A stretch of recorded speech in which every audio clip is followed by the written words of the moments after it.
On this episode of the WildFed podcast. That kill is often the culmination of an immense amount of thought and work and travel and effort and weather and cold and and. Can you imagine trying to push for a catch and release deer season? Not only to do it, but then to try to convince the public that this is a very gentlemanly thing to do. You actually have snipers and helicopters flying around shooting molting. Yeah, absolutely. The messaging of Beyond Organic sometimes is a little bit exaggerated. I live in a place where the lakes are not something I'd want to eat fish out of. Instagram's never going to flag as inappropriate pictures of their farm silos. They're going to flag your pictures of bloody hands. Is it legal? Do I feel this is an ethical way to engage with this environment? And if the answer is yes and yes, then game on. And I don't care what species it is of plant or animal. I'm sharpening my whale harpoon right now. Episode 107 of the WildFed podcast, Catch and Release Hunting, Ethical Quandaries and Moral Dilemmas with Kevin Kossowan is brought to you by Surthrival. Why just survive when you could thrive? Surthrival.com is your source for nature-based nutritional supplements that keep you thriving in the modern world.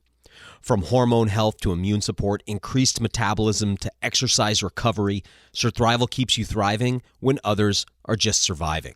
Check out their pine pollen pure potency for testosterone support, colostrum for a smoothie ingredient that's 3 times more effective against the flu than vaccines, elk antler for powerful growth and recovery, medicinal mushrooms for immunomodulation and powerful antioxidant capability, and vitamin D3 for all the protective properties you've been hearing about during this pandemic. Go to surthrival.com to see the entire lineup and use the coupon code WildFed for 5% off your order. Surthrival. Why just survive when you could thrive? I get to travel a lot, and when I tell people I'm from Maine, they always tell me how much they love Maine lobsters. So I always tell them about MaineLobsterNow.com. Nothing's healthier than fresh seafood that comes right off the dock. Now you can bring fresh, natural seafood home no matter where you live with MaineLobsterNow.com.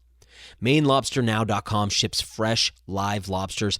I repeat, these are still living lobsters overnight right to your door anywhere in the country, and they come with excellent, simple cooking instructions. They've also got fresh lobster tails, full lobster roll kits, colossal Alaskan king crab legs, scallops, mussels, and a wide assortment of fresh fish and more.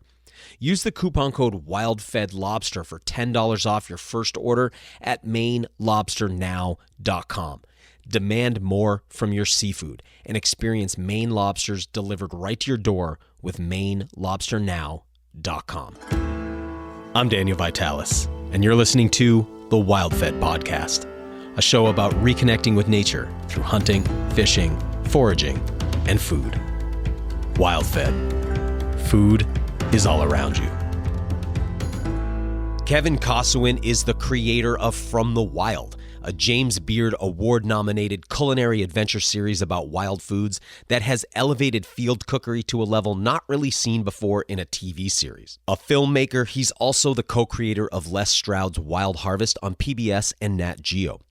While From the Wild and WildFed are very different shows, each with a unique voice and style, they're certainly occupants of the same space and genre. It's similar with Kevin and I. We're really different people, but with a lot of overlap in how we view wild foods and the hunting, fishing, foraging, and wild food space. One of the things I love about talking with him is his willingness to get into some of the more taboo and uncomfortable nooks and crannies of the ethical and moral, as well as ecological obligations of hunting, fishing, and foraging, especially into conversations we as hunters are often told we shouldn't be having. And while the first part of this conversation is some catch-up, talk about recent harvests and the landscapes they've happened in, the second part of this conversation really heats up as we start talking about things like pollution in wild foods, ethics in killing, and the things that motivate or deter us from participating or not participating in harvests. The terrain gets sticky, and that's precisely why I think it's important to explore. Because what we do, harvesting organisms from the wild for food, needs to be clearly articulated for us to make quality decisions about life and death, and of course for the public to understand and hopefully support our choices and the system of laws that legally govern our actions. Some of these moral quandaries and ethical dilemmas aren't solvable. They're too nuanced and individual for that. Instead, each of us has to dig deep to determine where we land on these issues. What really strikes me, though, is that hunting, fishing, and foraging put you face to face with questions that many people never have to ask themselves, because of the way the veil of the marketplace obfuscates the reality of each of our own consumption. It's not just wild food harvesters that draw upon wild places, after all. It's just that the connection there is more apparent in those who purposefully set out to harvest their food in this way. But like Kevin mentions here, the more actual blood you have on your hands, the less impact you're probably having. So in that way, I'd rather be perplexed by difficult questions than shielded from knowing the reality of what it takes to keep me alive and participating in this incredible opportunity we call life. Kevin Kossowan, welcome to the show. Thanks for having me back. I know, you've been on a few times now, huh? I wanted to say sort of in the beginning, it's like Kevin and I both have wild food TV shows, but Kevin's filming season 8 and I'm working on season 2, and Kevin's been nominated twice for James Beard Awards and I have not. Kevin, you create an amazing show from the wild. I'm guessing a lot of the people listening here are probably familiar with it, but you guys are working on season 8 now, huh? Yeah, just actually filming the last episode of season 8 too. No kidding, yeah. What can we look forward to in this season? Well, I mean, as you probably know, we've stuck to the plan right from the beginning, and we cover everything from ice fishing in the late winter all the way through to early winter whitetail hunting and everything in between, including fly fishing and lots of time on the ocean this year, doing ocean things, and just a kind of a wide variety of hunting, fishing, foraging topics, I guess, throughout the year. You this year got into ocean kayaking though? Is that new for you? Yeah, I mean, I got a sea kayaking guiding designation this summer, so that was new to me. That I did a very big deep dive after, I'd say 2 to 3 years of dabbling in fishing and lots of crab trapping off of kayaks on the ocean. Decided that I wanted to do more multi-day trips with production teams and myself and my family, and thought, well, I reached out to a sea kayak guiding organization, and they gave me some advice regarding what designations I should get for myself and what I might want to request for skills training for the people that are going to be in the field with me. So I've got a assistant overnight guide designation, so I can be basically a second on expedition trips on the ocean. What kind of species and what kind of fishing and foraging is it giving you access to? Wow. Broad topic, my friend. Yeah, I like broad topics. I mean, some context is I live in central Alberta and am basically a prairie kid, born and raised, So the ocean to me is this, or was and still is, this kind of like alien landscape, covered mostly in water. But the cool part for me is that you have access to things like plants and fish, like at home, except then you blow open into like seaweeds and bivalves and crustaceans and intertidal plants and just weird, relationships to salt and salinity and brining and all these different things that the ocean offers. And within each of those categories, there's like multiple different species to explore that I have really very little experience with. So yeah, it's kind of like a new bottomless pit for me to dive into this topic. It's for all our intents and purposes, it's bottomless anyway, right? It's like you're not getting to the bottom of it anytime soon, neither am I. So yeah, I just came back from North Dakota. I was in North and South Dakota, and I had never really been on the prairie before. So I got to go out to Standing Rock for a bison hunt, and I just didn't really get it. I had read a lot about, I guess the sort of early contact and what was going on there and, sort of what's happened to the prairie. But yeah, for the first time, I really got sort of swept up in the beauty of it and really kind of get it now. But I've grown up on the ocean too. And so I can see how nice it must be to kind of get out to the coast as well. But, I'm kind of a little bit obsessed right now with bison and thinking about their antiquity. And it's very interesting how, I guess maybe a lot of Americans don't realize that the prairie extends up into Canada and that you guys have, your own kind of cowboy culture up there still today as well, right? Including, all the way down to like oil fields and all of that, right? Yeah, absolutely. I mean, Calgary isn't too far away, and they're well known for stampedes and horse ranch country. Yeah, I mean, we just finished hunting pronghorn here. I got my first pronghorn or Oh, trophy pronghorn or congratulations. buck, and it took Yeah. me 12 years to get a tag. It's an ecoregion that takes some time to get drawn for, but yeah, it's as flat can be with cacti and pronghorn and bison ranches and mule deer and the different upland bird species. We've got Hungarian partridge or Gray's partridge and sharp-tailed grouse. So we have those plains that you talk about, and they are beautiful in a really weird way. Like, I don't know. I want to hear what your impressions were. Just kind of the physical geography. What did you think of the grasslands when you went there? Well, where I was on Standing Rock, it was a lot of rolling hill, so there were big open flats, but it was more topography than I kind of expected. Like a lot of times when I'm traveling, people always tell you like, "Oh, the weather's much nicer than normal. You're not seeing it how it usually is," or like, I get a lot of, "This is much greener than it usually is." So we Right. saw it, I think, in a really verdant time. It was really beautiful. I got to see some of the Badlands as well, which is really interesting. That kind of topography being really different. But I found it being in the Northeast where outside of like power lines or highways, you really never see a couple hundred yards at once, right? Unless it's a big farm field or something, you're really kind of in tight with trees. And, our hunting usually, again, unless we're on a farm or something, it's going to be inside, you're taking shots inside 50 yards usually. So getting to be out where I'm looking into the distance and I'm trying to estimate range and I'm just wildly off. I'm like, what's that, a mile? People are like, that's 5 miles, bro. Yeah, I It's like know. I that know. part's really neat to me. And so I guess just to wrap up the question, it's like what I felt there was like an inspiration that comes from seeing further, you know? So Mm. like turning 360 and being able to see the sky in every direction, that's just something I'm not used to. So Oh, yeah, that's I found interesting. it very uplifting, but I also could see how it could be a little bit stark at the same time. I describe the grasslands around here as one of the bleakest, harshest environments that we play in. The boreal forest is kind of the opposite. It's kind of this kind of wraps its arms around you and feels homey and resource rich and all that kind of thing. But other than the brutal sun and wind, the grasslands is an open window to the wildlife because there's nothing in the way. Boy, we Hmm. call it the safari that we go on down there because you just Right. see wildlife all day long and all kinds of different species because it's like nature removed all the cover, so you get to actually Yeah. see them all, which is really really neat.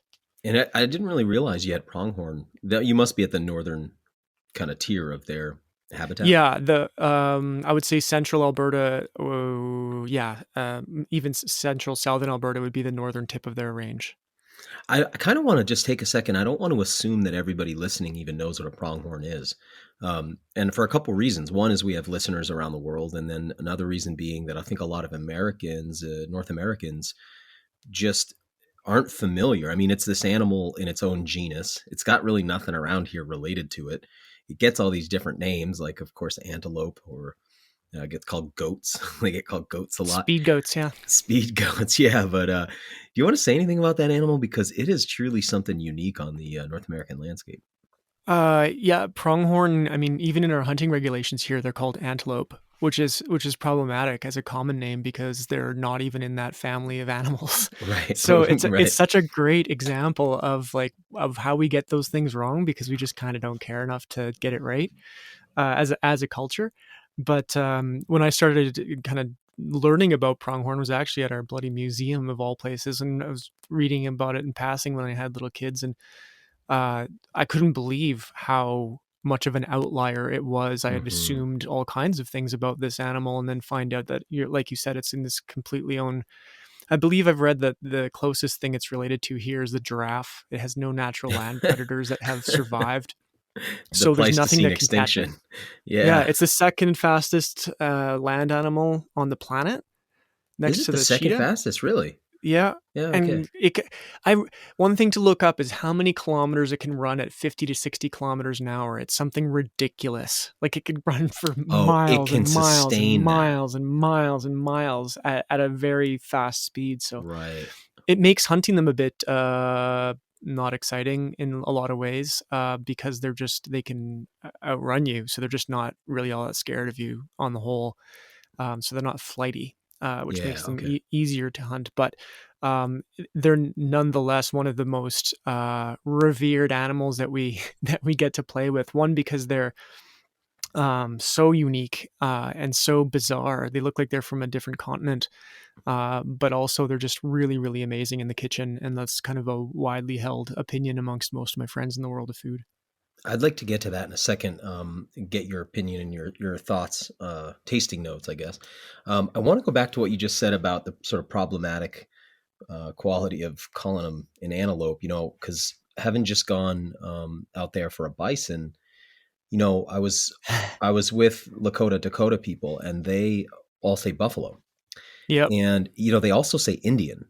So this was really interesting to me because my wife being Canadian, I'm very familiar with sort of nomenclature up there being First Nations, which I prefer because I think it makes more sense. Just because I think when you say Native American, it gets confusing. Like, well, what do you call people who were born in North America, for instance? Like, Right. wouldn't they be Native American now? So that kind of doesn't make sense to me. But First Nations, I really get that. But then when you're around, at least there on that reservation, people kept making references to being Indian, to speaking Indian, and similarly with the bison, calling it buffalo. And I found myself wanting to say buffalo because I don't know, customs. It's like when in Rome, Yeah. and but it's interesting because that's all holdovers from Europeans coming in with the imagery of African megafauna, right? So it's like, oh, that must Yep. be an antelope, that must be a buffalo, using terms for animals in Africa. So I was just kind of curious your thoughts on that, being Canadian, sort of slightly different culture than just south of you. Well, I mean, I think we would have a lot of the same snags when it comes to nomenclature, and I call them bison and have for a long time, but I certainly didn't grow up calling them that. We called them buffalo, which of course they're not. I think their Latin name's bison, which is Yeah, pretty fun. yeah, pretty fun. Um, yeah, I mean, I don't have a lot to offer really, other than it's been a bit of a weird adventure in everything from butchery nomenclature with my family to using correct species nomenclature. When I call a pronghorn, there are certain people who kind of look at me sideways when I say that, as if I'm Like you're trying to being a be, nerd, or yeah, I'm trying to be a know-it-all or something by calling right, something by its actual correct right, name. yeah, But if you're hanging around biologists or people who yep. are used to using the correct terms, then they don't think anything of using the correct terms. So I don't know. There's, I mean, you know as well as I do. There's also it penetrates into foraging and mushroom nomenclature, and it's everywhere. And I think it's something that I know that you're big on Latin names and digging into the whys of why we call things what we do. And I've certainly increasingly found that important. I wouldn't say I started there when I first got into the world of wild food, but it's becoming more and more obvious why that is so important as we leave a legacy to further generations on how to think about these things and what we something as basic as what we call them is important. Yeah, we have ruffed grouse here that all the locals call partridge, which I just Right. find endlessly frustrating. But at the same time, like I was saying before, it's interesting when like a Dakota person says buffalo. It's like I'm not going to correct them. Right. They're the people of that animal, so it's like this. It's interesting. And the other thing though, you were just kind of alluding to with mycology, and this is true of botany. We don't run into the poisonous lookalike bison, but certainly we do with mushrooms and plants. It's very easy if you're not being specific. And so I think when I first started foraging, I liked the simplicity of like a raspberry and a blueberry. I didn't want to have to think about vaccinium or something like that. It's like, it felt like over my head, but over time you learn that we're referring to very specific things. And so I think that Latin challenge is worth taking, for folks and getting specific. And like you said, particularly if you want to be part of the conservation conversation, because you're dealing with biologists all the time. So yeah, that's an interesting sidebar. But tell me about, so I hear everything from, pronghorn is stinky like goats and not good to eat. I like eating goats, so I don't know where that comes from. Two, that they're delicious. So being, as like I mentioned before, you're sort of you've got a really good reputation in the culinary world. I'd like to get your tasting notes and thoughts about the meat as a whole. Well, there's a couple things about pronghorn that are different in my opinion. One is that they are um, atypically tender Oh yeah. from head to toe. I'm not sure why. Can't explain it. It's just been our experience, carcass after carcass after Yeah, carcass. It's the multiple same animals thing. you've experienced that. Yeah. This is, yeah, I mean, because it's so difficult to get a draw here, I would say I've only probably been eaten 3 or 4 different specimens maybe, but every time they're strangely tender relative to other species, other cervids, or not other cervids, but cervids and other animals, Ungulates. ungulates. The other thing, I think I've described them in the past as like a nice French wine. They're not big in flavor. They're kind of delicate, but they have complexity of flavor. So they don't taste like nothing. They have a flavor, but it's not like in your face and strong flavored. So I would um, I would push back to anybody that thinks that they're a strong flavored animal. I would say no, that has not been in my experience. Quite the opposite. But they do have complexity. Now, having said that, I would also admit fully that an animal that eats in its northern ranges here in the plains of Alberta might be on a completely different diet than something 800 kilometers south in the northern United States. So maybe our pronghorn tastes different. I know that's the case with our black bears. We harvest black bears that eat grass in the boreal forest. They're largely on a grass diet, and they are the cleanest tasting, one of the cleanest tasting animals that we have. And some people have real stanky black bears on the West Coast, for example, that might be eating fish and seals or whatever, and they'll taste completely different. So there is variability just based on the whole notion of terroir or place. Yeah. That does apply. Yeah, I don't want to get waylaid too long in it, but I do feel, just because you sort of opened a moment, and I always feel like I'm this emissary for the black bear as a food, but um, there's so much misconception about black bear, and I just have consistently found every one that I've eaten. I've personally harvested 8 of them now, and I've eaten off of dozens of them, and they've, again, not bears that are coastal, so I can't speak to that. But one of the mildest game meats, as far as its particular flavor, it definitely has a unique um, kind of bouquet and a unique flavor that I can detect. Oh, that's bear. I know it now. I'm familiar with it. After a period of time, I've become familiar with it. But what a mild and delicious meat, and in particular, what a mild fat, huh? Yeah, agreed. And I would even extend that all the way to their aroma as a carcass. A black bear, you can stick your nose in its fur, right? As a freshly post kill, and then they smell like lightly like the forest. Like they just don't stink. Yeah. There's some animals that stink. And actually, on Yeah. that note, a pronghorn, the first doe I ever shot, I couldn't believe how much I thought I was smelling something else related to, the vehicle we were loading it onto or whatever, but it was the animal itself, and it smelled like corn. And not just corn, but like roasted corn and like corn nuts. There was this Okay. distinct corn aroma, and you could say, "Oh, it must have been eating corn." No, it wasn't actually at all, and it just happened to smell like that. So we've been pairing pronghorn with corn here for a few years, just because it seems to have just an affinity for that particular plant. But yeah, animals all kind of have their own vibe, and I agree with you. Black bear is way more mild a meat than people think. It plays with spicing, much like pork, Yeah. which a Yeah, lot it of does. red meats don't. Right. So yeah, vastly misunderstood species that I didn't intend to become an advocate for, but certainly we've ended up in that position as we do it every year. That our spring bear hunt is one that's on the regular roster for From the Wild. Do you guys then probably not get access to as much bear fat as a result doing the spring hunt? Yes and no. I mean, we also hunt them kind of as bycatch in the fall. Okay, So gotcha. I would agree with that. Yes, we typically get most of our bear in the spring. So yeah, we end up with a lot of lean bears. But I'd also say that on the whole, they're even more neutral in flavor in the spring than in the fall, because I bet. they don't taste like their feed, because they're just exiting hibernation. So Right.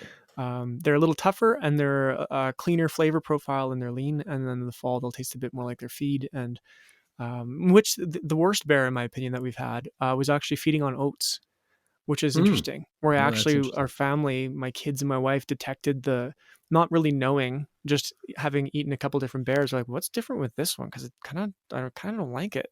And I thought that's really interesting, because they're picking up on the feed, because there was a farmer that had some bears in its oats. And so anyway, it's just interesting how variable that is. But I do value the fat on a fall bear.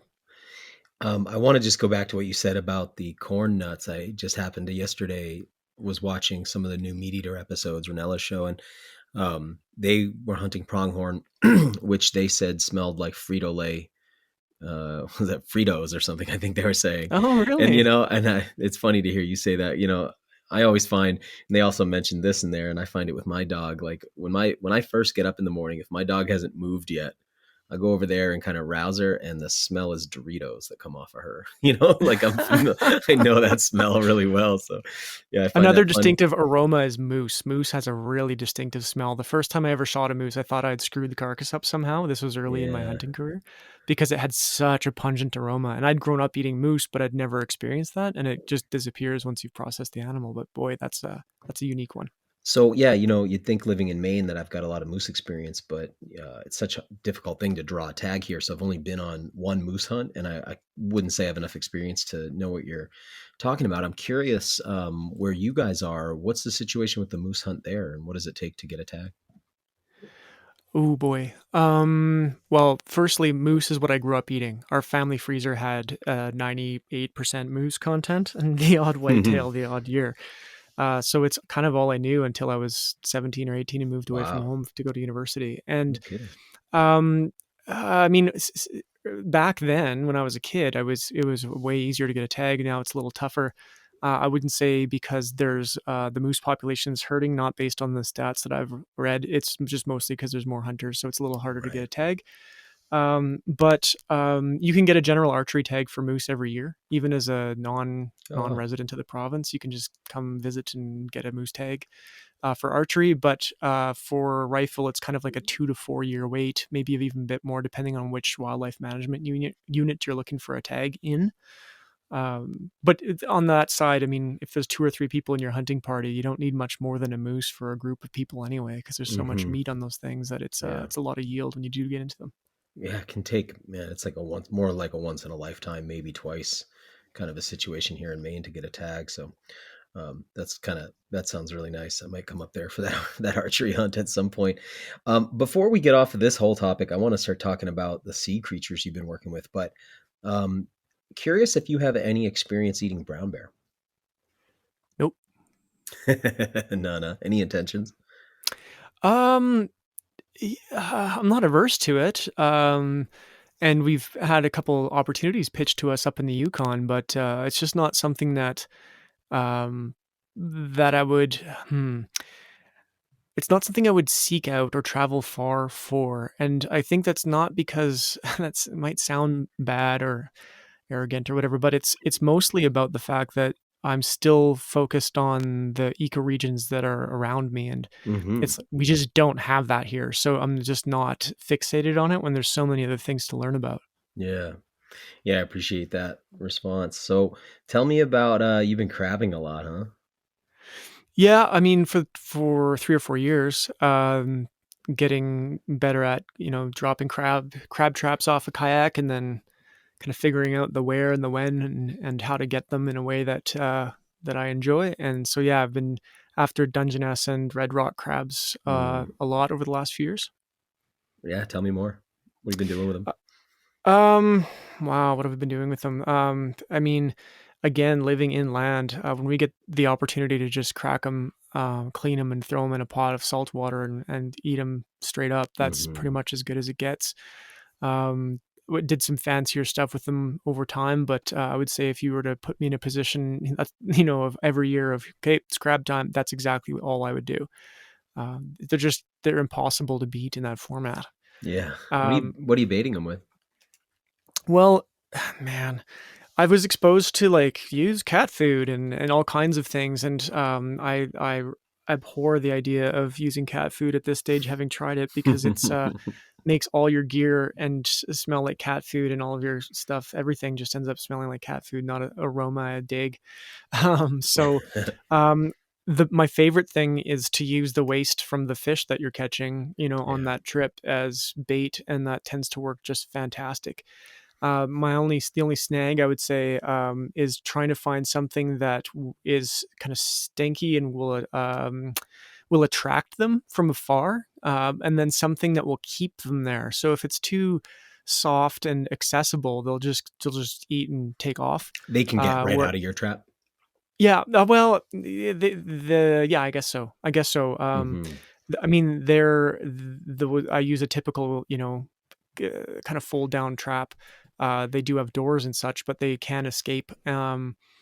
But I find if you give them something to chew on, that takes a really long time. So something like a chicken drumstick, or any piece of a fish, like a head that they have to kind of dig around and get into, will keep them there long enough to grab them. Yeah. And then from there, it's really just about finding, part of my life challenge is professionally is getting dropped into all kinds of different locations around the world, and definitely Western North America in the Northwest here, and having to kind of figure out where they are is the challenge. So it's usually a series of dropping traps to figure out what kind of, what's down there, what does the bottom look like, what's showing up, which species, are they red rocks, are they dungees, and trying to figure out how to get on them. And then once you're on them, trying to get any, legal size and gender and all that kind of stuff. It's kind of like underwater tracking in a sense, huh? Yeah, it is. And, and then the quick adaptation was, okay, well, I'm sitting here on my boat, I've dropped my trap, and I wonder what's down there. And so an underwater camera told me there was a whole bunch of sand dabs and flounder and other species that like the same type of terrain that Dungeness crab did. So then I got into catching those, and then once I got into catching those, I got into catching, going a bit deeper into different kind of underwater topography and catching rockfish and lingcod. And then I got when you guys say rockfish salmon. there, what fish is that? Because here a rockfish, because that's one of those like colloquial names, right? So rockfish here is a striped bass.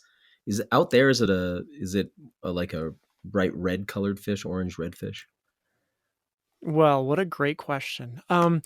No, rockfish covers a lot of different species, and we catch a lot of quillback rockfish. I'm looking these up as you speak. Yeah, no problem. Look up China rockfish. We have black rockfish, which is like it's more like a bass kind of behavior kind of thing, I think, as far as I know. There's Boccaccio. So there's about 6 or 8 species of rockfish. Okay. Copper is another one, copper rockfish. Okay. So then the Northwest Pacific has a lot of them. Okay, they're all related. Wow, they're all pretty, huh? That China rockfish is real pretty. Yeah, it's crazy. Yeah. Mm-hmm. Apparently the black one is one of the tastiest ones. I'm still making my way through them because they are regionally distributed, so you won't generally get into a whole bunch of different species of rockfish at once. Okay. You'll usually get into like one that inhabits that particular area, maybe 2 species. And then if you're in a different spot, a different part of the coast, then you'll find a different, subset a different subset of rockfish species. So going back to what we were saying before about names, this is funny. So I'm looking at the black rockfish, and it says about the black rockfish, also variously known as the black sea perch, because everything gets called a perch, the black bass, the black rock cod, sea bass, black snapper, and ocean perch. It's like, man, that's all the fish names, like right there. It's called all of them, Just call it a salmon too. It's pretty much a black salmon. Yeah, black salmon, basically, right? Oh, that's really funny. But yeah, the quality of eating ocean fish compared to inland fish, at least for me, I won't put words in your mouth, but having access to a lot of ice fishing out here, a lot of nice brooks, mountain streams, we've got a lot of good fishing inland, but I definitely fill my freezer with ocean fish. I'm curious from a culinary perspective how you view the difference between the two. We'll get back to the show in a moment, but first, The WildFed podcast is proudly sponsored by Red Kill Mountain Homestead Farms. Red Kill Mountain in upstate New York is home to the state's largest wild apple savanna. This unique ecotone boasts thousands of seed-grown feral apple trees on a pristine, spring water-fed mountainside overlooking the Delaware River Valley. Unlike the grafted, cloned apples you buy in the store, that's right, even organic apples are genetic clones, Red Kill Mountain's apples are different. Just like nature and Johnny Appleseed intended, all the apples there are born from seed. This means that the apples you get from Red Kill are unnamed varieties you've never tasted before, and they've never been sprayed or even irrigated. These are truly organic, natural wild fruits. Why does it matter? Wild apples have been proven time and time again to be significantly higher in nutrients, with one USDA study finding as much as 475 times more phytonutrients than their domesticated counterparts. A rich source of the flavonoid antioxidant quercetin, as well as potassium and magnesium, wild apples could be part of your late-season immune health strategy. I eat them the way the folks at Red Kill Mountain taught me: skin, core, seeds, and all. Red Kill Mountain hand selects apples and gently packs them in boxes to ship directly to your door. While these apples make a great hard cider or other apple products, Ashley and Matthew believe they are best enjoyed simply eaten. That's why they've created their Wild Apple Tasting Box and their Wild Apple Cleanse Kit. When you order, you'll receive carefully chosen apples from a variety of trees while they're at the peak of their ripeness. Go over to redkillmountain.com to check out their apples and other products too, like their limited run apple molasses and bourbon barrel maple syrup. The coupon code WildFed10 gets you 10% off the best, most natural apples you've ever eaten at redkillmountain.com. Now, back to the show. I feel like I'm going to betray my roots here a little bit, but I mean, I live in a place where I would say on the whole, the lakes are not something I'd want to eat fish out of. Yep. We're not in an era where the lakes are healthy water systems. In my lifetime, the ones I grew up going to, and I spent a lot of time on the water on lakes. A lot of those lakes are now infilled. Lots of reasons why, including lots of agricultural runoff and fertilizers, creating massive amounts of plant growth in lakes and just literally filling them in. Some part of it is just the natural life cycle of a lake in a prairie kind of space like this. But I generally don't spend time fishing where I live. Now, that being said, I'm a bit spoiled. I absolutely go fishing in northern Saskatchewan because that's not that far from here, and the lakes there are crystal clear along the boreal forest and contain gigantic pike, and that's where we do our lake fish, kind of fill in the freezer with pike and whitefish. And then I do a lot of fishing in the Rockies, and those are tough to beat.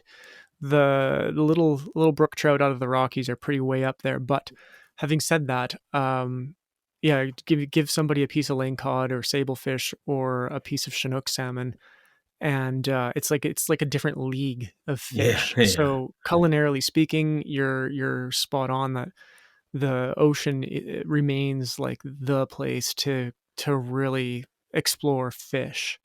And it's again like a bottomless pit, like most ecosystems kind of seem to be, but the ocean, the Pacific Ocean, where we go, it's so biodiverse. It's just incredible.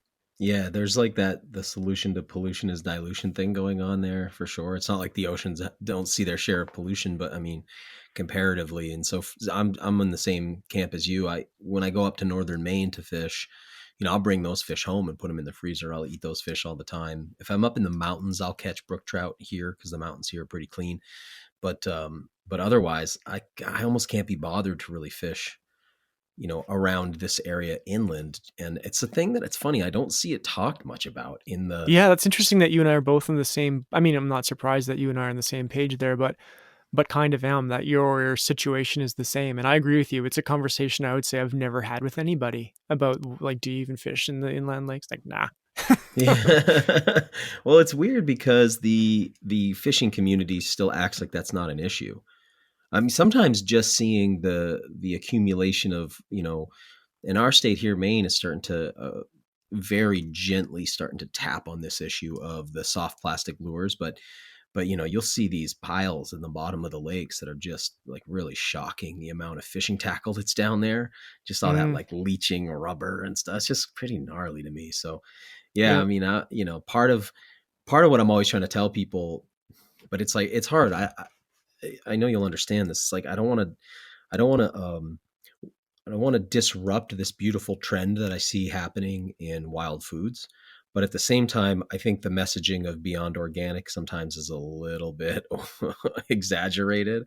When you look at what animals, like you mentioned before about the bear, I mean, some people here are shooting and eating bears that have been living out of dumpsters, their whole life. And it's like, yeah. And I mean, I calling think that the beyond organic.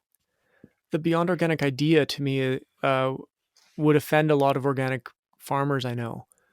Because organic is related to a certification process. It's like it's like a transparency mechanism, and saying that you caught something not farmed and therefore it's somehow better than that is just kind of not apples to apples, Yeah.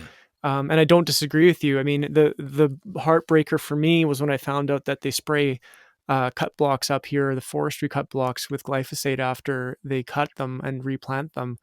It kind of ruined the idea that if I want to participate in a non-glyphosate diet at home, that I have to be mindful of where I harvest my big game, and even in the boreal forest in northern Canada. So that was a downer. And you're right, pollution is a thing, and I've trapped crabs with my cousin and the harbor in Vancouver, and I certainly the whole time was thinking, man, this is the last place I think I'd want to do this.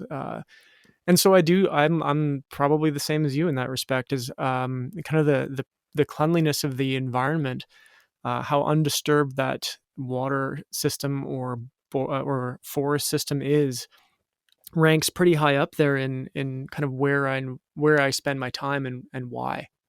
Yeah, there's a balance there because, you said before about exploring the ecotones, where you live. And that's like an important, I think a really, not just important messaging overall, but it's going to be even more important moving forward, just looking at the trajectory of society right now. People doing things where they live, like that's important. But if where you live is really polluted or very toxic, the glyphosate thing, I just was speaking to Sunny Savage in Maui, and she was just talking about, Monsanto does a lot down there, and they test a lot of products down there, open air testing.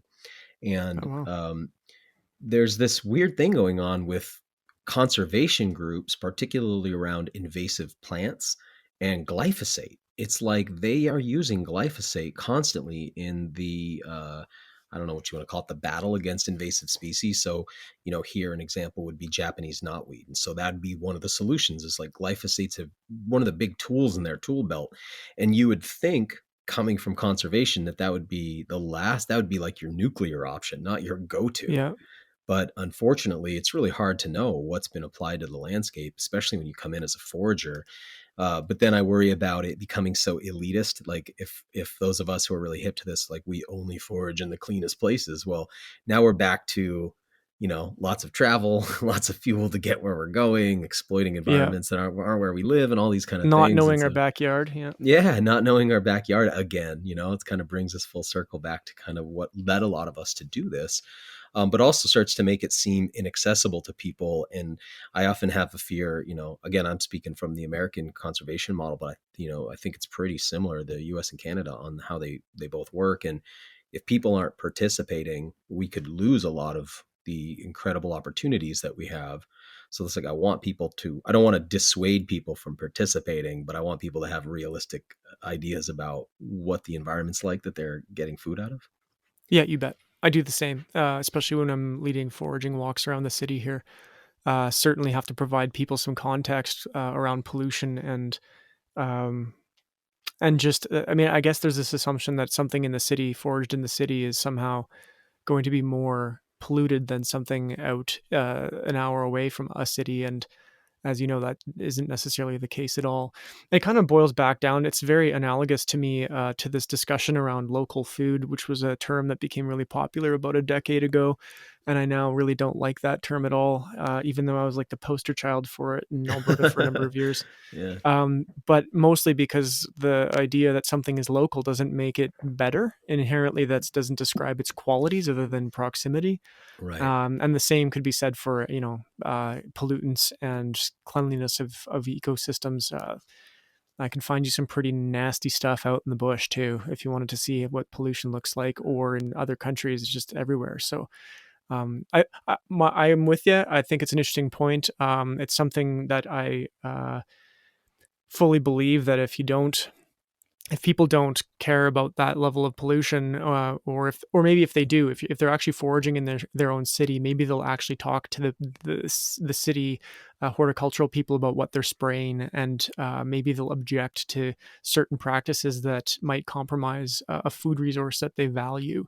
I mean, but to me, that's a gigantic win if we can get people down that path rather than apathy about nature. Right. And that food comes from farms, which I'm frequently reminded of by anti-foragers, which is maybe a whole other discussion, of which there is seems to be an increasingly large group of, at least here. If we're gonna, I guess. Anyway, I'll just leave that there. Do we have to leave that one? I'm super curious. Actually, I would really love to hear about that. Yeah. Well, I mean, I've literally been stopped while guiding foraging walks by people who just point blank challenge me on, like, oh, if you're foraging, hope you're not foraging, you're just going to steal all the food from the animals, and food's supposed to come from a farm. And then, like, that's their argument. There's also very so there's this idea that I think there's kind of two different camps that I see right now here. One is a camp of people who believe that food comes from farms and that the rest of the nature should be like a museum or a national park or treated as such. Unless we need to clear it out to make another farm, because, or another city or another parking lot. Then they don't care about that. Right. But as long as someone's not picking that plant to eat. And then there's another camp, perhaps a more effectively organized camp, and kind of shutting down some foraging stuff in my own home city, who are native plant advocates. Like basically like a native plant conservationists who have a better lobby voice to be able to convince a municipal government to shut down foraging of, in municipal parks and such. So they literally, in their newsletter, it's funny how people get the advocacy groups don't realize that everybody that they're advocating against can also read all of their documentation on the internets and Facebook groups. So their communications basically are like, report a forager internally. They want people to, they want people to be vocal about if they see somebody, report it, blah, blah, blah, blah. So those are two very different, kind of coming from very different places. But I've seen both of them on the regular now for the last couple of years. Wow, that's a lot there. Geez, there's definitely, I've been noticing a growing trend in the foraging world that pushes towards foraging just invasive species, which certainly could keep people busy all day long. But I get very concerned about what happens when the relationship between people and species breaks, because there's like an assumption, and the prairie is, I think, one of the best places to illustrate this. It's fresh in my mind because I've been reading a lot about it. Dan Flores, who's just an incredible environmental historian, talks about it in American Serengeti, saying like the prairie is not this untouched wilderness that humans stumbled into. It was almost a gardened environment in the sense that it was burned, and it was highly managed by people for thousands of years, to be that specific ecosystem, keeping succession back and whatnot. And so a lot of what we think about as these like pristine environments were created through the harmonious synergy of people and plants, people and animals, people and landscape.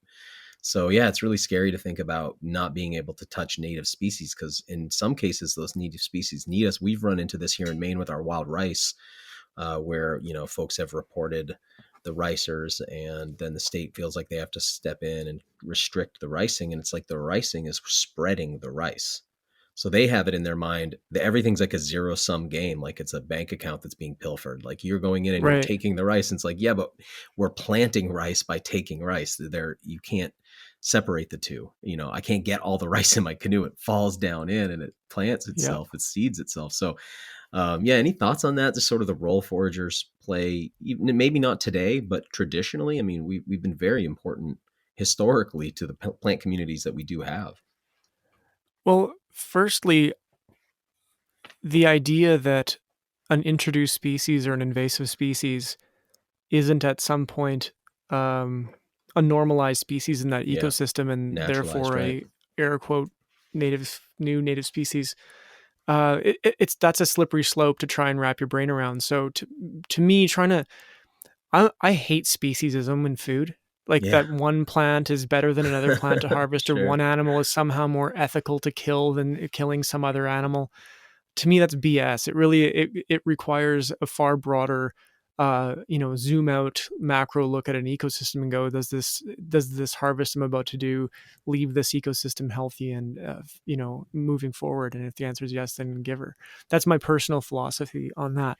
Secondly, as an example of like, oh, don't touch a native species. How about let's call it snow geese in Alberta. Native species, yes, completely a problem population-wise because they're absolutely nuking their nesting ground habitat in the north with feces because there's so many of them now. And you could say, oh, well, that's nature's way. And I would say, no, that is absolutely not how it's intended to be. We've created the prairies into agriculture, or we've converted the grasslands into agriculture of pea fields and high nutrition fields that have cranked up the numbers of, or the holding capacity of the entire migratory path of waterfowl. So now we have this insane number of native species of birds that our province, our daily limit is 50 birds a day. Wow. with no possession, and they've opened up a spring hunt just to try to encourage people to go out and shoot more. So just an example of like a native species that is completely out of control because of our human intervention, and because like the person that lives in an apartment in a big city, because they didn't care when we decided to grow a whole bunch of pulses and ship them to India. These are unintentional consequences. It's kind of like someone saying, you kill a lot of whitetail in the bush, and I would say, yeah, but you kill more because you buy paper towel and live in a stick framed or a lumber framed house, and are okay with shipping paper and pulp products overseas. So we therefore forest and destroy a bunch of boreal forests. So there's these weird kind of unintentional externalities to just general human behavior from non-hunters and foragers that they're not paying attention to. And I enjoy the opportunity to remind them that while they might think I have a heavy footprint because there's a photo on my Instagram feed with some blood in it,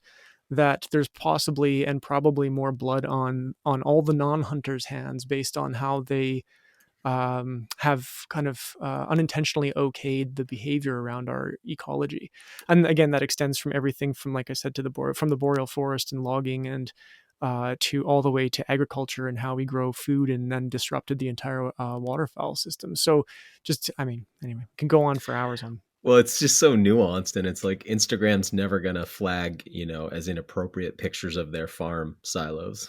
They're going to flag your pictures of bloody hands, and it's like, if people could understand that the more blood you see on your hands, probably the less impact you're having in most cases, It's so weird. Yeah, I agree with that. And it's such a counterintuitive thing. It is. And then I think another piece that's a little confusing to people is how an exotic or non-native species doesn't make it invasive, and the status of whether it's native or non-native does not mean that it invades. So it's like you could have a native species that's invasive, like the case of these geese that you're talking about, meaning just given the conditions, they will aggressively spread out and take more terrain and habitat and grow their numbers in an unsustainable way.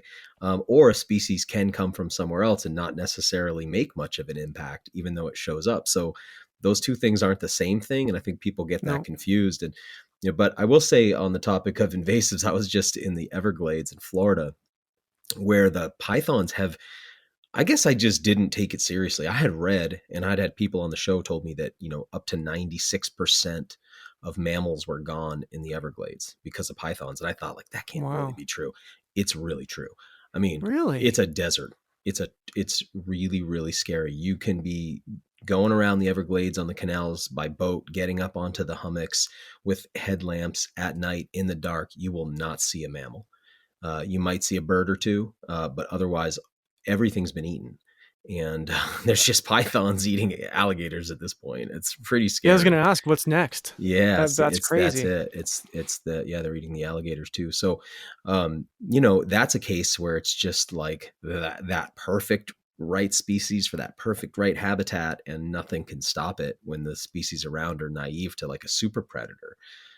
That's obviously very different than dandelions on your lawn or something. But yeah, this whole thing. But I want to go back to what you're saying too, because I know people who are all about stopping the invasions. I know people on the other side that are like all about global citizenship for all species. I've heard all these different things.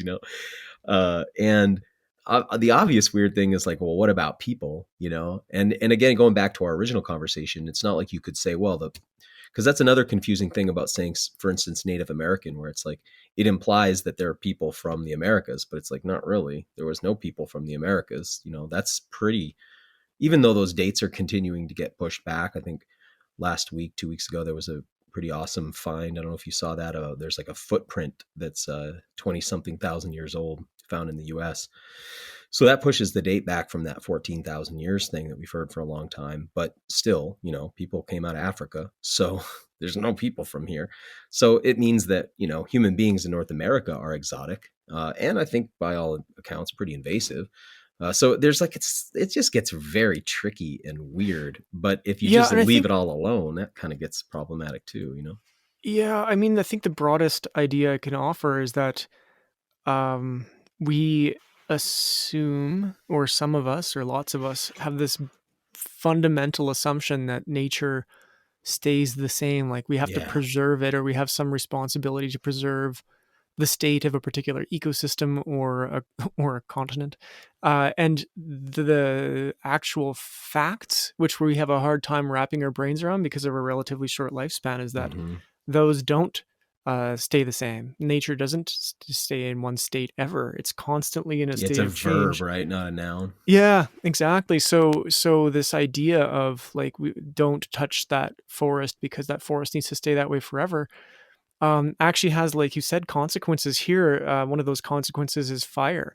If you just don't, like, probably like everywhere with forest, if you don't touch the forest, or worse, if you intervene and don't let them burn, and then they just pile up with massive amounts of fuel, then like deadwood and such, you end up with forest management problems, fire management problems. So this, I don't know, I guess there's to all our friends right now who are breathing smoke are very familiar with the kind of problems you're talking about. Yeah, absolutely. And so I would encourage anyone to think a bit more broadly. As an example, and back to your grasslands experience, when I was a kid, there was an old guy that lived in the small town, a little ghost town that I grew up going to, and he was probably in his 70s or 80s at the time when I was like 8. And I remember him talking about when he was a kid, there was no deer down there. And when I was a kid, there was tons of deer down there. And he said, yeah, when he was a kid, there was no trees, there was no cover, there was no deer. And then I remember my dad saying, oh, I remember when the geese came. And I'm now the generation that's saying, I remember when the moose and elk came to southern Alberta, because when I was a kid, there was nothing of the kind down there, but there sure is now. That's where you go for big moose, and a lot of elk action is down into the grasslands where there used to be none. And so all of those population dynamics have changed in my lifetime. And that's just a lot of change. Like, we're talking like a lot of change in a fairly short period of time. So all to say that trying to make, again, I just can't support the idea of, and I'm willing to be convinced otherwise if someone wants to try, but can't support the idea of this notion that we need to put nature in a museum and preserve it in its exact state as a means of being a responsible human on this planet. I feel the complete opposite. I think we need to know how to interact as a species with all the other species here, and be one of those species rather than be this thing, this parasitic species that just has, that sees nature as other, which humans are very good at. But I just don't see that being the way forward for our relationship with this planet. Yeah, you know, in humans, you know, it's just some opinions that I hold that I think of us sort of like beavers in that we are landscape managers at a pretty fundamental level. And when I think about what makes people different than other animals, like one of the things that strikes me is that we have fire, control of fire. And, you know, I remember I was in Louisville, Kentucky. I was in Lexington earlier in the year, and I met a Dene woman there. And she told me that her people believe there should be about 10 trees per acre. And I was thinking, wow, because where in my yard, Wow. I've probably got 10,000 trees per acre in some areas because it's been cut and cut and cut. And there's just been no, you know, there's a reason Europeans got to the eastern United States and thought it was a park. It looked like a parkland because it had been managed with fire, you know, and that led to some really big developed nut trees, things like that, you know, incredible food on the landscape, that human level management. I guess why I bring it up is to say, you know, I've been seeing on your Instagram over the last, I guess it's been a couple of years now, you've been setting up what looks like a sort of pioneer camp out in the forest there. And that leads me to this question. Have you noticed that your presence there in that part of the forest has made more habitat for more species? Like, is it much more species diverse from your presence than it would have been without your presence? Wow. Tough question to answer. I guess direct intervention wise, yes, it's more biodiverse because I have planted 2 different species of wild onion in that area that weren't present. They're native species to our province, but weren't present in that spot. So I guess just as a simple matter of fact, yes, it's more biodiverse because we showed up. I mean, the whiskey jacks sure know when we're around, and the ravens and such, because we're feeding them, as by, you know, a byproduct of hunting there. Um, Other than that, no, man. I mean, it's You don't think like by clearing an area and making some space that sort of becomes a habitat that gets used by other things because it's a break in an otherwise more contiguous kind of environment? I totally understand what you're getting at, but I just can't say I've observed that. It's kind of like we're putting a small camp with a very small footprint in an ocean of forests. So it really is a blip, a micro anomaly. Yeah, So yeah. while there's some edge, and while that might create some habitat for things maybe I'm not so aware of, like insects and other things, I can't say we've caused like grass to grow, and so we're seeing grouse or Right, right, rabbits that right, are right. eating on it or whatever. That's just nothing of the sort. So, um, yeah, I can't say that those little that small footprint we've had has had that kind of impact. I definitely notice it here where I live, just the amount of like all the carcasses that I put out, all the bones that I put out on the landscape or fat that I put out on the landscape. Man, it's like I was saying to my wife yesterday, imagine we could see like a aerial map of our area, and you know, it could be color coded so that the area where the most sort of feeding activities happening and the most diversity is happening, even down to the microbiological level, could be like in red with, you know, sequentially going down the spectrum. Like I feel like our house is this hot spot because we just put a lot of food out on the, not intentionally, I don't have bird feeders even or anything like that. It's just all the food from our compost and all the food, you know, all the biological stuff we put out, and it just it concentrates a lot of species here. So I always think like we're having this really interesting net positive for, because the other thing is kind of like, you know, we've been talking about the ocean as this like endless sort of, I think you called it a bottomless pit. It's like so much of the ocean is kind of like a desert in a sense, and that it, you know, it can be structure that all of a sudden starts to create like a localized, you know, ecosystem to Yep. emerge, you know. And so sometimes I think about human activity in those great big contiguous forests being like that, being like it creates structure or something, and then species have something to kind of come back to, foothold into, if that makes sense. Okay. Well, let me zoom out then a bit as to not my particular. And all I can relate to in what you described is actually at home, in that the my hens lay the best eggs of any hen I've ever encountered. And it's not just personal Yeah. bias, but it's because we are feeding them. Like, they'll get carcasses from our, Right. once we're done butchering, they get all the biodiversity from our yard waste, and they have a way more biodiverse diet. So, and that does create some type of, benefit that is hard to find elsewhere. What I can say is that in the boreal forest, where we spend a lot of time hunting, human intervention absolutely does exactly what you're talking about on a broader scale when you talk about forestry and logging roads and cut blocks and those types of things. Because the cutting of an old forest then creates new growth that then the moose and the deer and such like, early on. The cut lines and roadways provide paths for the wolves. In our case in Alberta, it's kind of like the biggest conservation problem on the table, because they're able to access herds of woodland caribou that they wouldn't otherwise be able to, and caribou are getting in the process of being extirpated from our province because of wolf Caribou are. predation. Yeah, wolf predation being the problem, and the wolves having access to non-productive ecosystems that they otherwise wouldn't bother traveling in, but because they can travel really easily now, they can access Through these those places and corridors.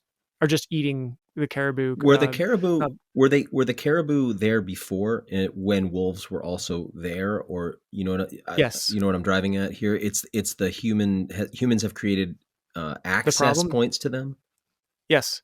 That's my understanding, and that's from I'm good friends with some pretty high level biologists in the province, and that's what they have led me to believe. And that I asked point blank, what are the solutions here? What are you guys looking at for solutions? And one of them was just to make cut lines narrower, so that when they penetrate the forest, there's a quicker regrowth, and they close up fast. Those scars Oh close up yeah. faster, and those travel corridors don't persist as long, as a means of trying to keep the transport down. That's not going to solve any short-term problems. They're trying to solve short-term problems. And hey, guess what those solutions are out in Alberta? They're aerial sniping with snipers and helicopters, and poisoning programs to kill wolves. And I'm not passing judgment on those things. I'm just saying those things are actually happening Yeah. to try and control the wolf population and keep it down around the caribou herds. Funded by the same people who would like to stop hunting in many cases. That's what's so Yeah, isn't that crazy? bizarre. Yeah. I know it is this is one of those spaces, man. I'm sure you're aware that the more you the more you learn, the more crazy a space it seems. Like, you actually have snipers and helicopters flying around shooting wolves. Like, yeah, absolutely. Actually, I'm in the camera pointing industry, and I was approached by a government person to do a documentary piece on the killing of wolves in Alberta, and I just flat out said no. There's no Yeah. way I'm going to be touching. I'm not putting Don't my even name get on that one. involved in that story, Yeah, man. exactly. I'm reading American Wolf right now, and I would say overall it has a pretty strong anti-hunting tone, but I'm fascinated by the topic. Now, I've got friends in Wisconsin that are dogmen, so they hunt bears with dogs, and they just irrationally hate wolves. Well, I say that I've never had a wolf kill my dog, but it's like, hey, dude, the wolves kind of belong there, and your packs of dogs don't really. So it seems weird to hate them so much. But Yeah. they're experiencing an environment where wolves were extirpated and have been brought back. So, their biases, whatever. But how contentious this thing is blows my mind. Again, in the East, there's no conversation about bringing wolves back here. It hasn't come up yet. Um, but this thing where it's strange. It's like the hunting community seems to be against wolf reintroductions because of the effect on ungulate populations.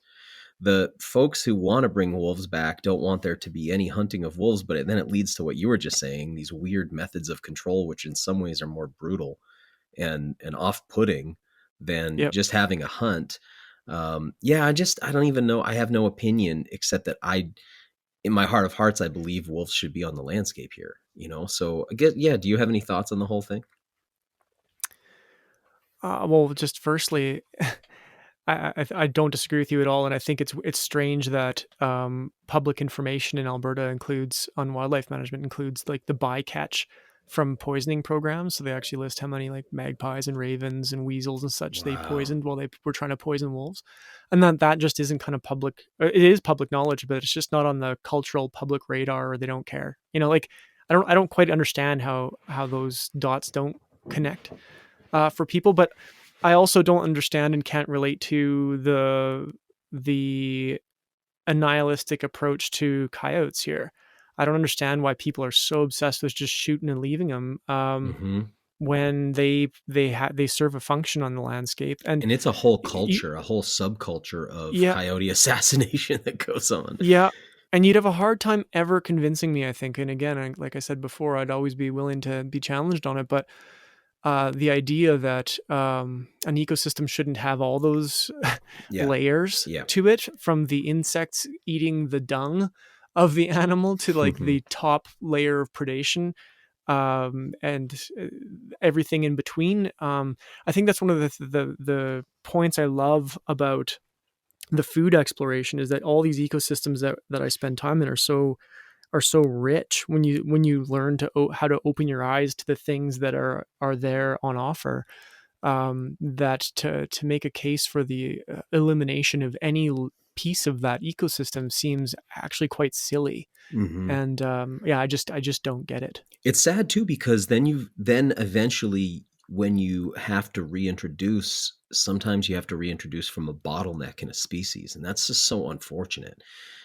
So for instance, with like, let's say the genetic diversity of whales, I mean, or even better, bison that we were talking about before. I mean, I think they got down to nearly 1,000 animals from, the herds were vastly overestimated for decades. So, people will say, oh, there was 60 million. It seems like there was 30 million at their peak, but still, that's a lot of animals. You get them down to 1,000. It's not like, oh yeah, now the buffalo that are around are genetically diverse like the ones that were here before. They're not. They've been through a very dramatic genetic bottleneck.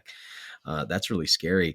It's also ironic how the strategies that worked on the eradication of the gray wolf do not work on coyotes. And so when you shoot coyotes indiscriminately like that, you spread coyotes.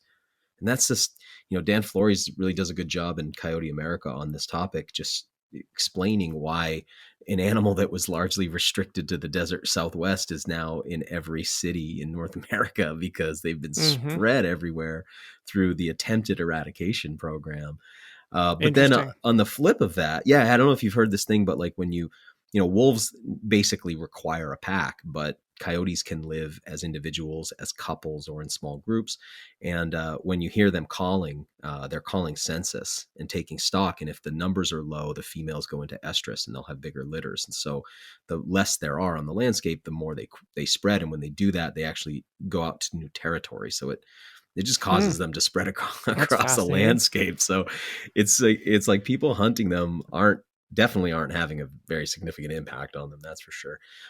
Because they're everywhere now. But but at the same time, it's weird when you have something like, for instance, California banning the mountain lion hunt. And now I feel like once a week, at least, I see some social media video of a, Ring doorbell camera catching a mountain lion stalking a jogger. It's like they're going to get into some problems there. So I don't understand this thing of not allowing a hunt based on emotional reasons. It sounds like I think it's cultural too, man. I mean, here in this province, I got to watch what I say, because I have friends who are biologists who I can't put them in a tough spot, but in the cougar management space here, we have largely increasing population, and them showing up kind of everywhere in the prairies and on farms and places you just would never have seen them again 20, 30, 40 years ago, but they are now. And then the cougar biologists saying, well, we need to increase our quota of how many cats we can harvest from like 2 to 20. But they're only legislatively allowed to increase each year by 10% or something. So they're going from 2 to 2.2, which is still 2. And they're like, well, the problem is just going to be worse next year, but there's no political will. No politician would be willing to go, oh, I'll be the minister in charge of wildlife at that time, and then go, let's just kill more cats. Yeah. And so you enter to me, this is really clearly about pets and teddy bears. And I don't mean to be cute or anything, but no, you're so right. If you have cats or dogs as pets, you don't want to see people kill cats or dogs. And we never had teddy caribou in this province. We've only had teddy bears. Yeah. So that's all we care about, is the bears and not the caribous. And anyway, I find that we're emotionally attached to things for kind of illogical reasons. Yep. and it drives me nuts.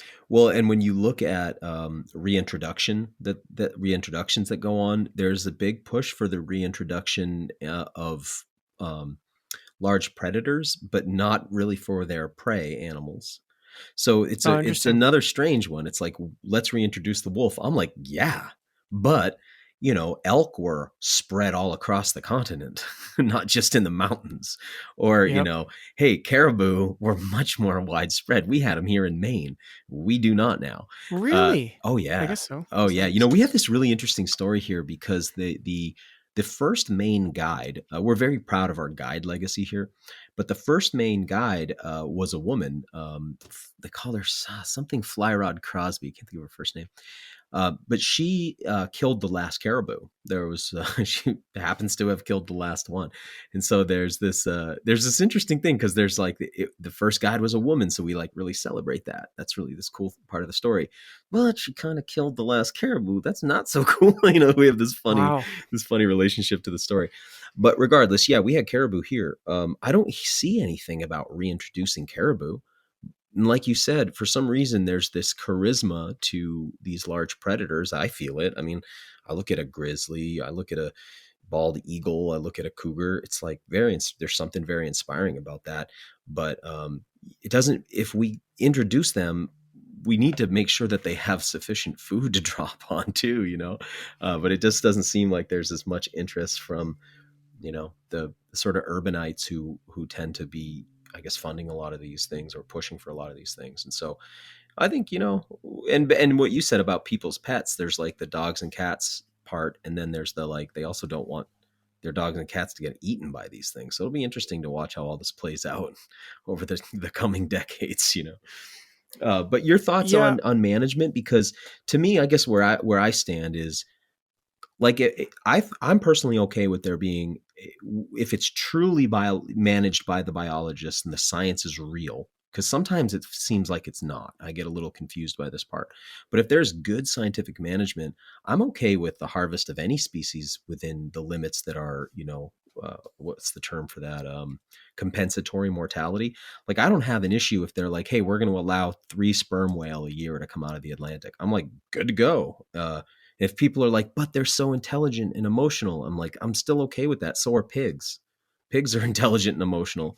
And we wholesale slaughter them in giant, concentration operations. So that's not a sales pitch for me. To me, it seems like every species could be managed this way. Curious what your personal thoughts are, because obviously we're at the same person. No, but we see the world a lot the same in this topic. I like I said, I used the word speciesist earlier in the chat, and I really call people out on that. It made me really angry when we started looking at fishing and kind of how we treat fish and how we do or don't kill them depending on how they're being harvested, and whether we care or don't even care that a fish is killed when we catch it, or what our bycatch is, or what our mortality rate is when we're fly fishing in a stream where there's no ability to keep a fish out of that stream, say.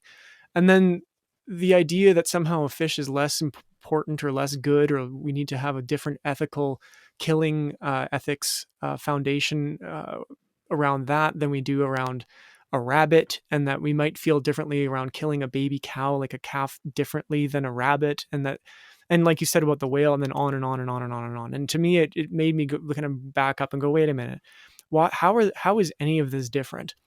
Yeah. In my opinion, if your intent is I agree with you. There's kind of like a holding capacity or the ability to harvest from almost any population and not completely annihilate that population.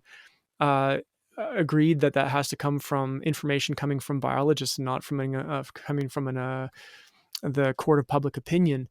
And just to go down that path a bit, I grew up with it struck me that the environment was a wide disdain and disapproval of wildlife biologists, as if they just don't know what they're talking about because they're not on the land, and blah, blah, blah, blah.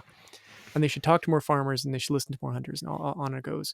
And the more as I grew up, I got to know a number of biologists and have them become kind of colleagues and peers and friends. And as it turns out, there are a lot of really brilliant people in that in that space of wildlife conservation and biology on the plant side too, and forestry and all of those things. And that there is a lot of science happening, believe it or not. And that, like I said in the cougar example, that they can't always, their hands are sometimes tied and they can't always act on what they want. Sometimes they need more information to do proper science, and they just don't have the funding to send the resources into the field to do counts, for example, or whatever. So, yes, I completely agree with you regarding science-based information, and there's lots of not that in the decision-making criteria as to how to engage with the outdoor spaces. And two, I also really don't discriminate between species when I'm out there. The fundamentals for me is it legal and am I licensed? And do I feel that this is an ethical way to engage with this environment? And if the answer is yes and yes, then game on. And I don't care what species it is of plant or animal. I'm sharpening my whale harpoon right now. Good. I'm going to extend that one step further, man. Is the question around like sportsmanship right. in hunting? That idea to me is very related. In that I feel strongly that if I have the intent to kill something, my ethical responsibility isn't to give it a chance to get away. My ethical responsibility is to end its life as quickly and proficiently as I can, if my intent is to kill it. So the idea of this, you didn't give it a sporting chance to do what? To not be dead? The way to give it a sporting chance to not be dead is to stay the heck home. Yeah. And don't touch it. But if the harder somebody beats that drum, usually the further they are from having participated, I've noticed. Because you've heard it all, right? From like, if you were a man, you'd kill that bear with a knife. It's like, okay, you have no idea what you're talking about. There is no culture of killing bears with knives. Like, stop it. People have been using projectile weapons for 60,000 years at least. Like, But also on the flip of that, it's kind of funny how, I think you sort of alluded to this a minute ago, but it's like, can you imagine trying to push for a catch and release deer season? And I love it. I've used that example, man. It's so good, right? I've absolutely used that example. Not only to do it, but then to try to convince the public that this is a very gentlemanly thing to do. the way certain sports have been able to perpetuate this idea that it's a very genteel and harmonious in some way, and it's just so relaxing and leisurely to poke holes in and then really. It's like, I don't know that holds, but for some reason there's that speciesist and sometimes kingdomist view where it's like, well, they don't. I mean, because it's as if there's still this belief, well, like they don't feel pain or something, and it's like, I'm not against it. I have participated. But the more I do it, the more I basically want to kill the things I'm going to eat and leave the things I'm not going to eat alone. And yep, that's exactly where we're at. We've actually pulled out of locations where we haven't been able to retain a target species, and we're just catching and this is related to the trout fishing in streams. If we weren't able to get what we needed out of it, and we were just again back to that, like having the wrong kind of impact or engagement with that ecosystem, is like bye. And it's not even just to be, I don't know. Part of it is trying to stick to your value system, or I guess a large part of it is. But it's, I've also been challenged point blank. You talk about like the kind of weird factions of the industry that start to push back when you get to be involved at this level. One of the pushbacks is like, don't talk smack about any niche of corner of the hunting and fishing world, because then you're just feeding the anti-hunters, and all you're going to do is fuel them, and they're going to shut down all the hunting. And that's a conversation that maybe I'm spoiled and have some weird privilege being in kind of like a hinterland of the hunting world up here in northern Alberta. But if the moment we're not having conversations about how to improve or how we engage with our environment, how to better handle the killing of and the handling of, the processing and the cooking of wild things, if we're going to engage with them in hunting and fishing, the moment that conversation ends, I don't even want to be a part of it. Like that's just not the way forward in my view. So this whole idea that we have to stop talking about I'm not comfortable with catch and release fly fishing and don't think it should even exist. If that being on record, to some people is just treason, and I just don't get it. That's hard, right? That's where you got to tread really lightly, and like I'm on a network where all of these things take place. And so, Yep. for me, it's like even more delicate. And, and some of these things, the question for me isn't even about sometimes not even about the animal. It's more about the person. So, I'm thinking about, and this is another one where I'm like, I feel like I got to be really careful how I say this, but I like hunting hogs. I've had hogs that I didn't really want to eat, and I've had hogs that I really, really enjoyed. I don't really want to aerial gun them out of helicopters. I don't know. I just don't like that. Feels so weird to me, and I'm a shooter, man. I've got ARs. I like to shoot like that. I'd love to shoot targets out of that helicopter. It's just something about that looks so irreverent to me, and I haven't been part of it. Can't speak to it truthfully. I don't know what the properties are, but when I see it, that thing like, is it Clarence Thomas who said, the court justice who said, I don't know how to define pornography, but I know it when I see it. So it's like when I see that, I'm like, ugh. Or when I see the dudes on water skis with melee weapons killing carp in the air as they jump out of, it's not about the carp, man. It's that I'm like, I don't feel that what that person's doing. I'm not feeling that.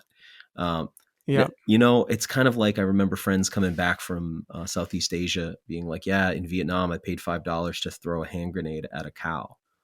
It's like, man, I can't really get with it. I don't know. Or like to shoot a rocket at a cow. It's like, that's not who I am. And, no, me neither. And I'm not saying it's any different when I drive my car down the road. Like, as far, we were talking about impacts before, and you were saying, hey, like you have more blood on your hands by supporting that farm than you do by hunting. And so I'm not saying I'm above the impact either. I just know when I see certain things that I go like, I can't get behind that.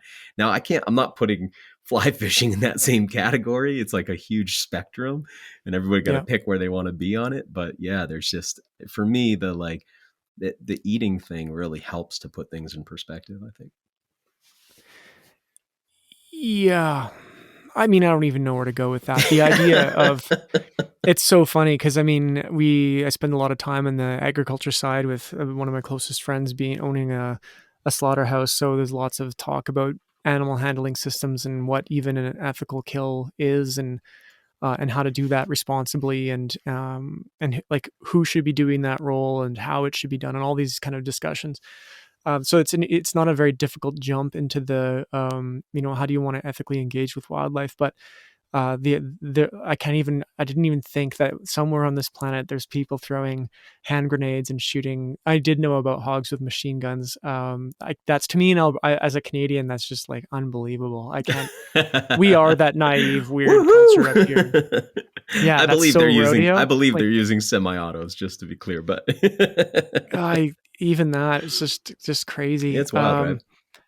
Yeah, and yeah, especially in a world where there's areas with food shortages and people that need food on their plates. It's just kind of hard to believe that that's a problem as a species, as a human species, that we haven't reconciled somehow, that nature somehow can provide all of this crazy abundance, and that we still haven't figured out how to distribute it, that we just, and I'm, as an older kind of dude that maybe is getting a bit cynical, it's almost like most of us just couldn't be bothered to try to solve that problem. Yeah. Which is really frustrating to witness, that there's so many Asian carp you can water ski and use a sword to whack fish, or bow, or shoot them with your bow, and then machine gun like out of a helicopter hogs and just leave them to rot. Like, crazy that there's that much food and we're still failing at meeting meeting some people's basic needs. I just like, that night you go home to go to sleep, and you've just been melee weaponing, fish all day. And it's like, you close your eyes and you just get that warm, fuzzy feeling inside, like you've helped the world today. But at the same time, that's a thing. And you look at the atrocities of war, very often they aren't necessarily coming from a person being like, I would like to go express cruelty in the world today.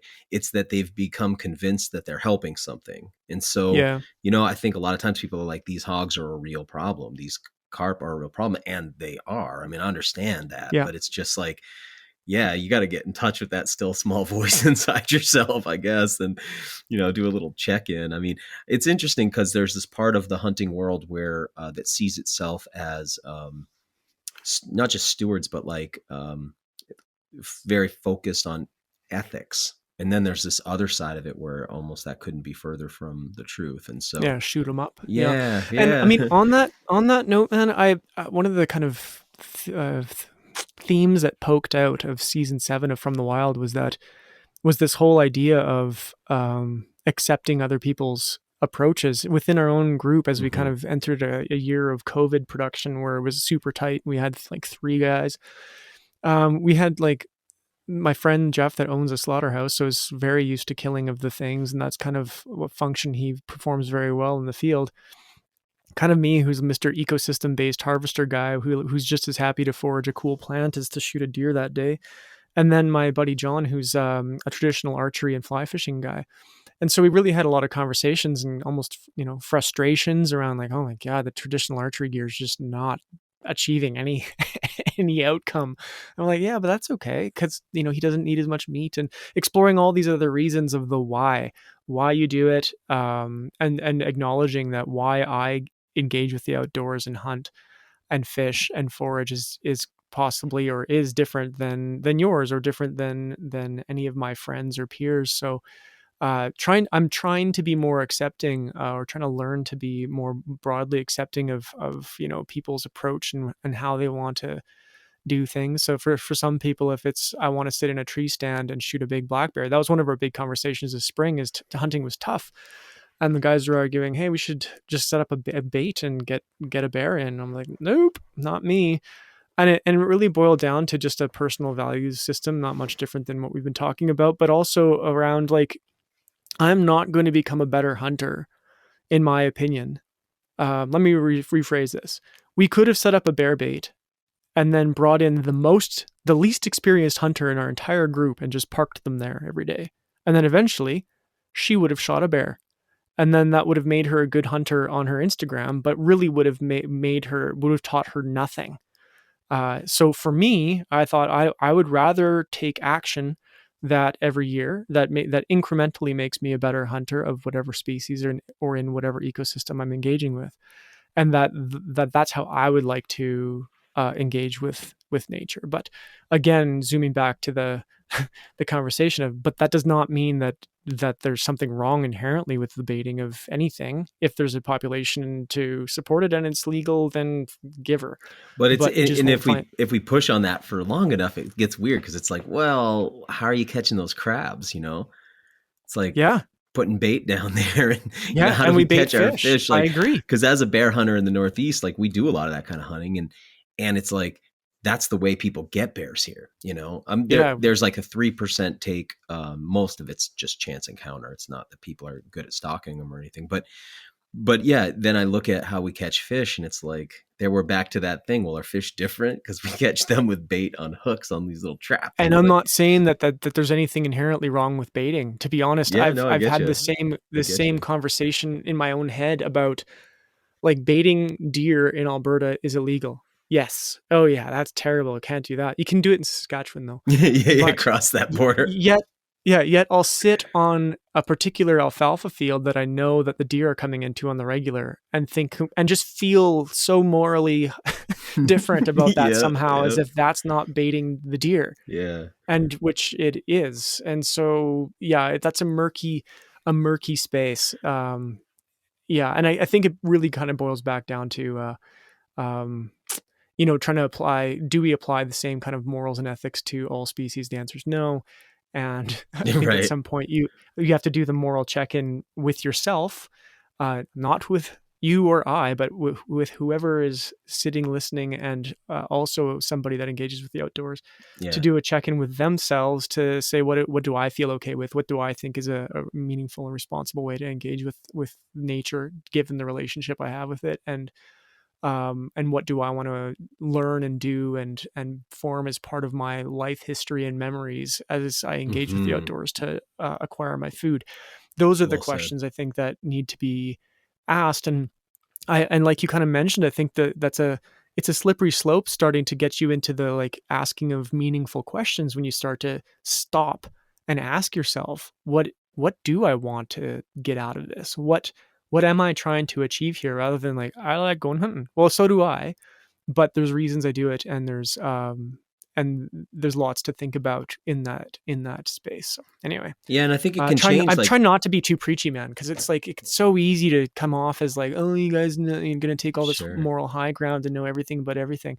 Yeah, fair, but it's more. I would hope to come across more and more as I get older of like just trying to advocate for people to do more critical thinking about what it is that we're doing, more than anything. And then, like I said, within the framework of what's legal in the regulations, do whatever you want, but don't stop critical thinking, please. Yeah, amen. Yeah, and I think what feels moral and ethical to you with one animal might not the next day with that same species. It's like there's a lot of moment to moment things. I always feel weird. I'm sure you must have a sort of thought on this too. I'm sitting there, I'm looking through my scope, crosshairs on an animal, and I'm ready to take the shot, but then I got to turn and look back at my camera guys and be like, hey, everybody ready? And I always feel really gross when I do that. Like there's something about me and this animal are having this intimate moment. And then I'm like, okay, guys, we good? Do you know what I'm saying? Okay, well, I'm gonna be a jerk, man. I've never done that. Not come once on, no way. Nope, not once. Have you ever taken a shot? Because you can't get that shot back, man. What happens? We've only shown on camera, like on screen, one animal kill ever. Oh, no way. Yeah, we don't show the kill. Oh, okay. I haven't even picked up on that. Why is that? Wow, a variety of reasons. One related to the fact that our production time is very compressed. the pragmatic reasons of like, well, we'll blow encounters if we want to capture that. And then the more we unpacked that, the more it really was like, are we just contributing to the gratuitous $30 and 30 minutes pornography of the world of hunting here? Like that's covered is kind of how we figured early on. Like that's done. Say, that's a conversation happening with somebody who kills things, like my buddy Jeff, for a living. So he sees death all the time. Was that the place that we needed to spend our runtime minutes? And the answer was no. And then the more we got into, we introduced new hunters and hunters that were, kind of exploring their moral struggle with, is this something I want to do? I'm not sure yet, because I haven't pulled the trigger on a big animal or on anything really yet. So I'm not sure if I even want to kill stuff, but I'm curious and want to try.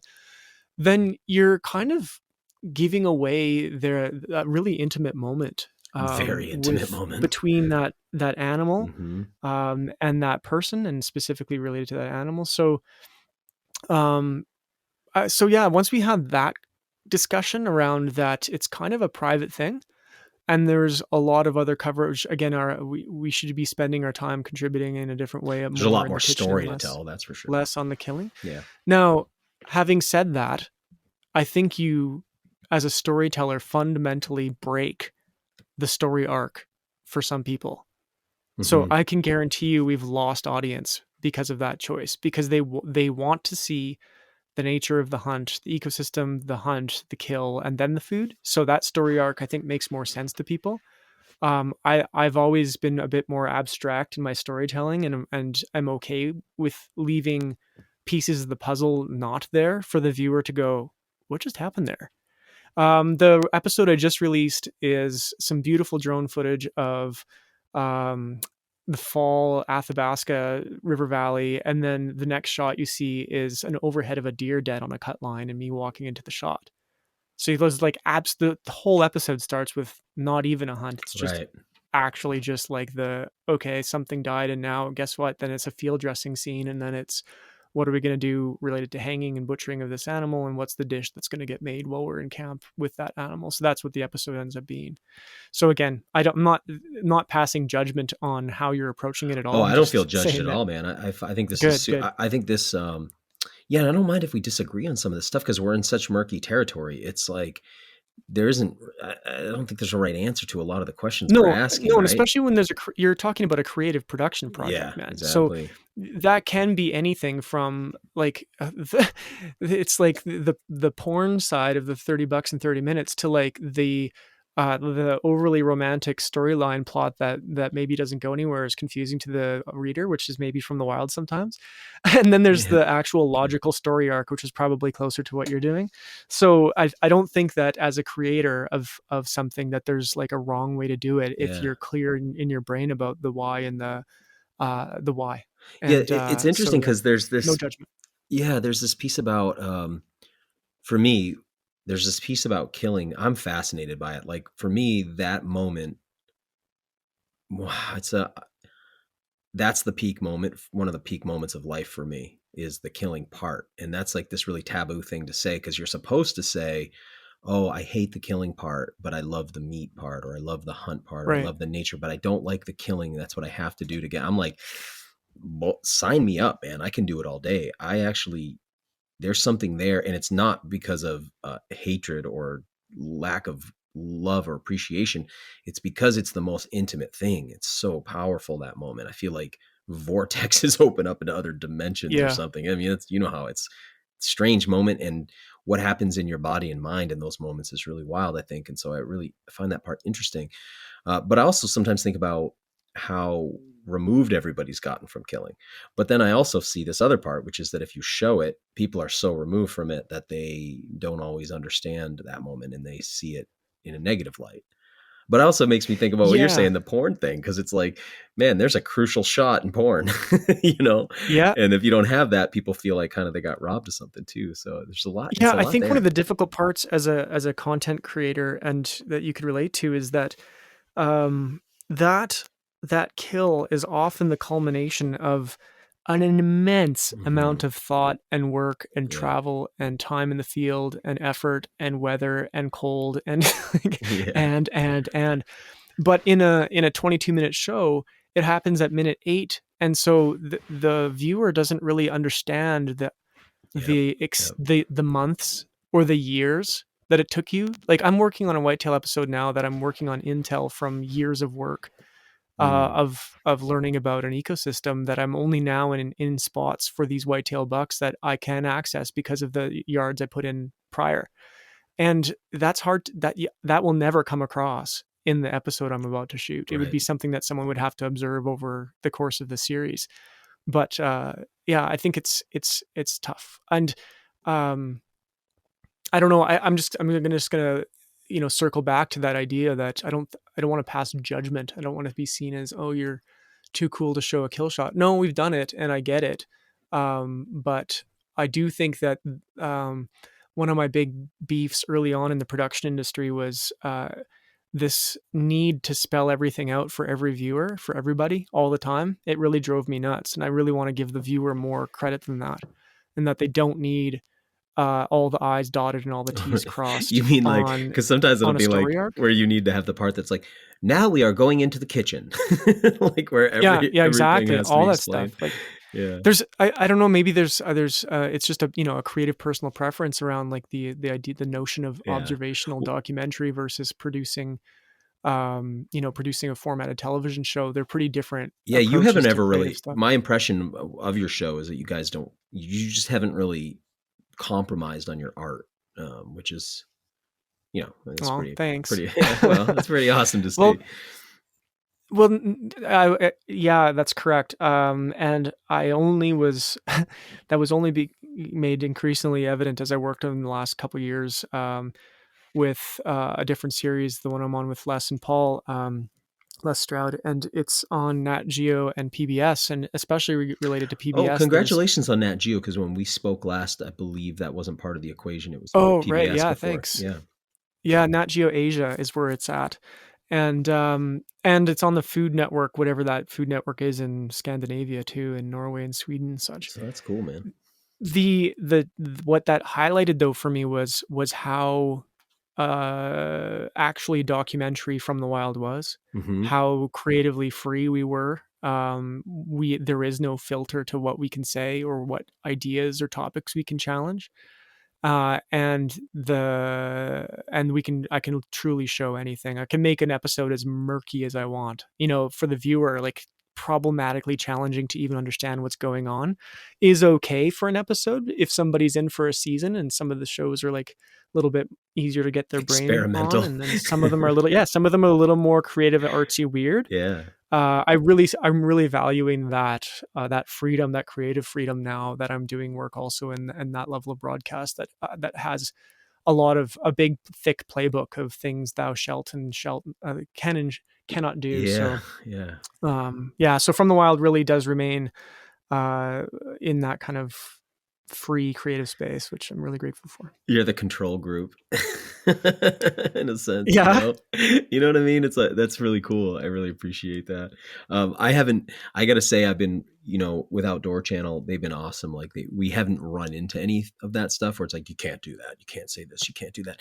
I haven't run into any of that, but there is that sense of, hey, it's not just me here that I have to think about. Like I got to think about a lot of families that, this is how they eat. So it's like, I have that in the back of my mind, even though I haven't explicitly dealt with it. But that said, I haven't tried to push that boundary I haven't tried to hunt a whale yet. So we'll see where things, things end up on that.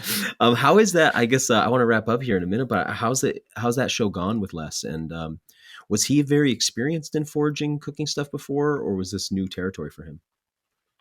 And for people listening, we're talking about Survivor Man, the sort of, he was the guy who really filmed the real stuff for a while.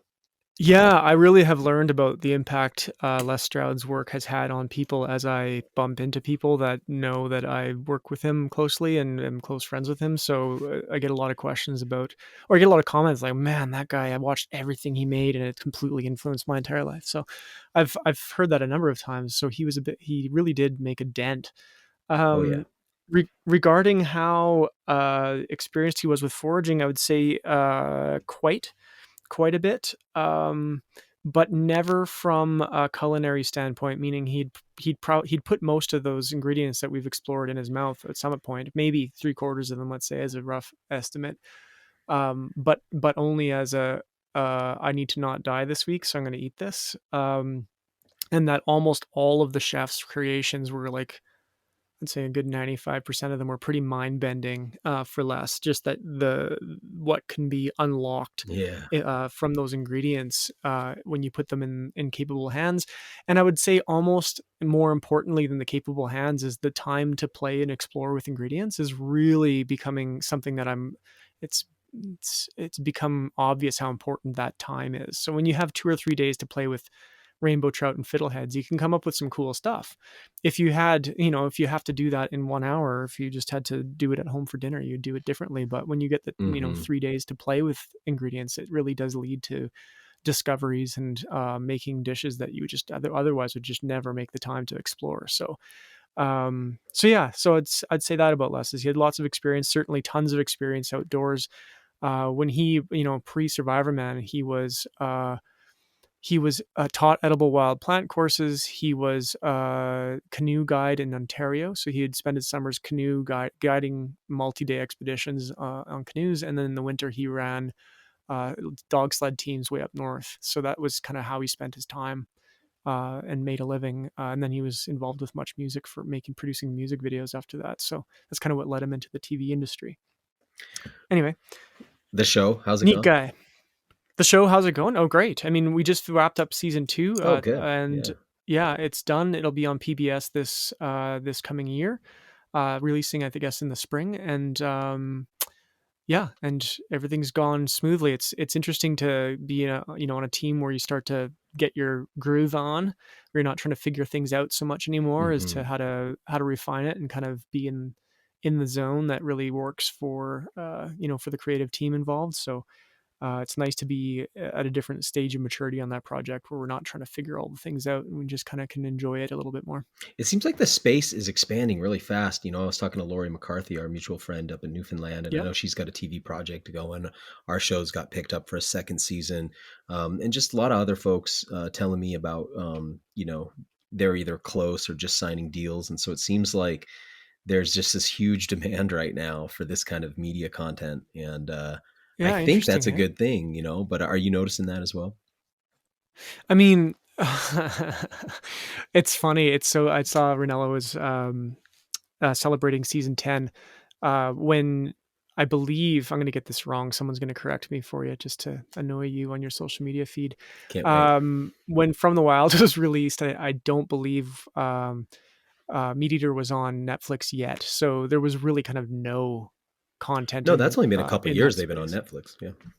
Yeah. I think they started being on Netflix kind of somewhere midstream. So I've witnessed that evolution from a space that was vacant, which is why I put my foot in the door and was like, I'll throw my hat in the ring and see what we can, discover and play with here in the world of wild food on camera. And then the space has absolutely blown up since then. So there's, is it good? Of course it's good. I mean, I think that we needed to and still will need to further escape the discussion around how to cook agricultural products, and I'm not anti-agriculture, and expand it to a way broader vocabulary of species than broccoli and Brussels sprouts and turkey. Yeah.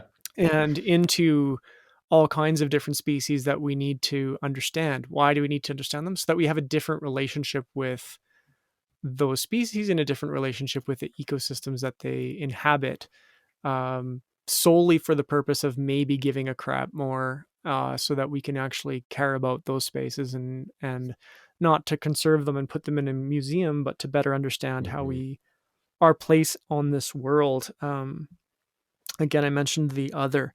The propensity for the human species to see the other in ourselves, and to wage war against others, humans that look different or are somehow different.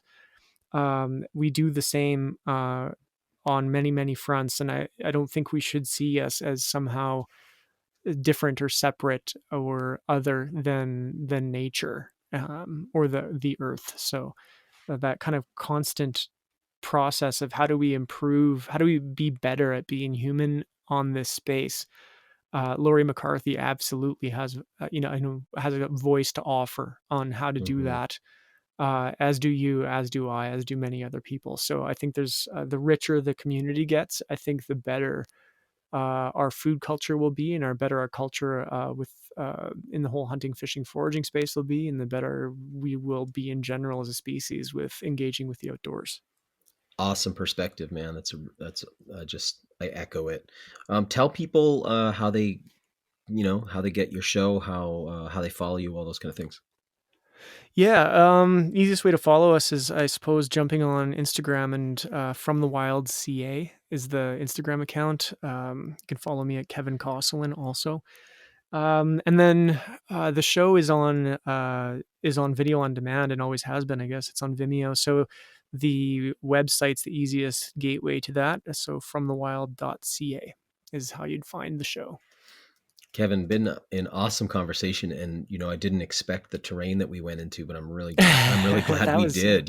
Covered some ground there, buddy. Yeah, and some stuff that I just needs to. I mean, I feel like it was cathartic for me. So good. Me too. It's always great to chat with you, man. Likewise, for that reason. Yeah. Likewise, really cool stuff. I think this will really be appreciated. Man, I just love knowing you're out there making your show and doing your stuff, and I appreciate the ground you tread to I guess break trail, because like you said, I mean, when you started doing this, it was a pretty vacant space. So on behalf of everybody, thanks so much, man. Thanks for listening to the WildFed podcast. Help us grow this show by subscribing and leaving us a rating and review. It ensures better rankings and more advertiser interest, which translates directly into better shows, more awesome guests, and a constant stream of fresh new content. Have a question you'd like answered on the show, or a hunting, fishing, or foraging trip you'd like to host us on? Email us at info@wild-fed.com. If you still haven't seen season 1 of the WildFed TV show, you can go to myoutdoortv.com, grab yourself a free trial subscription, and then check out all 10 episodes. Season 2 of WildFed premieres on Outdoor Channel in early 2022. And be sure to visit our website, wild-fed.com, to check out our store for WildFed hats, stickers, and more. WildFed. Food is all around you.